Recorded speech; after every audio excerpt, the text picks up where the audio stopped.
You talked something to me earlier about the revelation that led you to believe that there's an element of marketing involved in this. Yeah, during that time, I realized this business was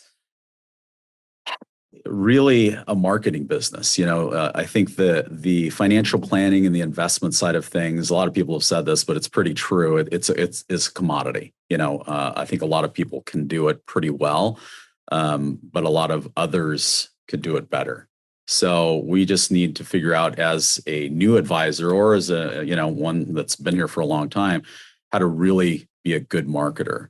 And that's what I ended up focusing on. I talked to a lot of experts, went to a lot of meetings, listened to a lot of in-person interviews at the time. And I decided, boy, I need to become an expert at marketing. And that's what I tried to do.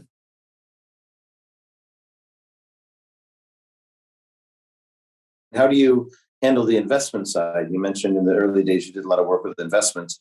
Are you also a wealth, besides being a wealth advisor, are you also a money manager?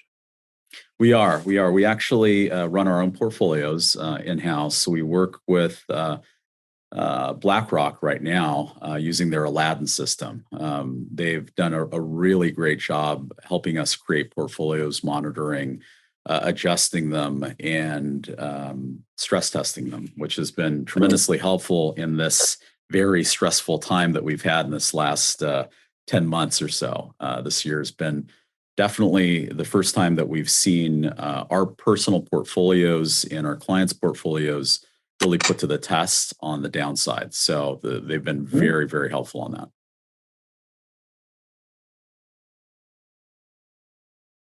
Do you do stocks? Is it mostly ETFs?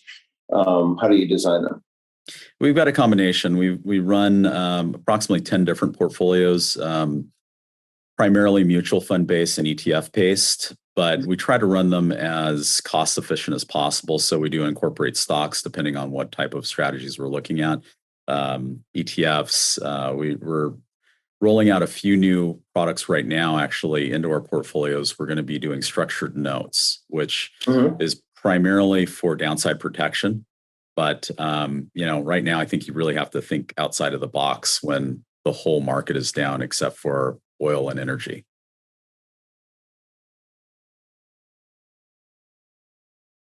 How often do you meet with clients, either by Zoom or in person? Is there like a schedule, semi-annual, quarterly? How do you do it? Typically 3 to 4 times a year. So, some clients, I try to be as high touch as possible. And I encourage all of the advisors that work with us to do the same. We're really trying to create a next level experience with our clients. And we like to have a high communication rate. Some clients, frankly, don't need it, but I think it's important, especially when we're talking to clients that are older. And we do have quite a few older clients that are, 75 plus. So talking to the next generation as far as their benefit as well as ours, talking to them, potentially having those assets transferred to their kids and staying with us later on. It's a big deal for us. That's our major push right now.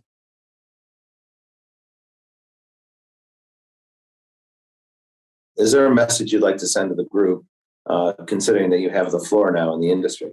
Just advice in general, though.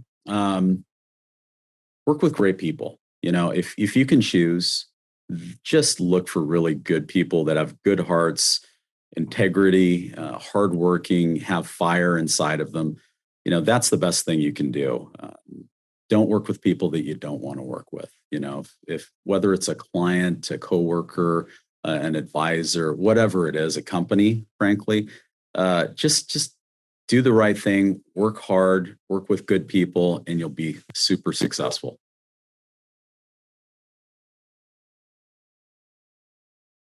How did things go through the pandemic, and then bring us up to date? Yeah. Well, during the pandemic, we were actually very fortunate because I realized that this would be a great opportunity to hire. We brought on 3 additional staffers that had subspecialties as well. And so when nobody else was hiring, we were. So we found an opportunity. to do that. We were working from home. I started having people come into the office in our brand new office that we just got, that we hadn't even used at all. I started having people come into the office here and there, and we kind of staggered people so there wasn't too many people in house. But we really tried to use that to our advantage. So, of course, Zoom was a big thing. We started really utilizing that as much technology as we could, and we actually held a couple classes even for our clients on how to do that. A lot of our clients, I love when I've got a 100-year-old client that now does Zoom. I'm very proud of that, and it's interesting to see how that all changed things. But I think it's actually made us more efficient. Not as personal, but I still like to get out there, and I'll actually go and drive to clients' houses still and go see them if they're open to it. But it allowed us to make some changes that I think are going to better us in the long run.